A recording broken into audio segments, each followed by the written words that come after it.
Hey friends, a lot of people download applications, software, videos, files, etc. using Google Chrome. But when the download appears here, they are easily able to access it. However, once they lose it, they find it a little difficult to find the download, especially if the download location is not the downloads folder. So, how do we check the downloads in this case, and how do we change the download location or check what the download location is? So click on these three dots at the top right corner and click on downloads.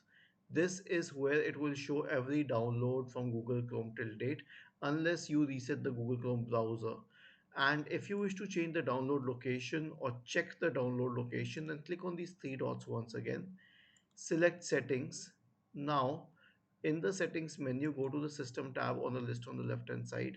Sorry, the downloads option on the list on the left hand side. And the download location will be mentioned here. You can change it using this option. You can change it to anything else. Let us say I want to download it to the desktop, download it to the desktop and select folder. I hope this was helpful. If yes, then please let us know in the comment section below. Do not forget to subscribe to the channel. Thank you for watching this video and have a nice day.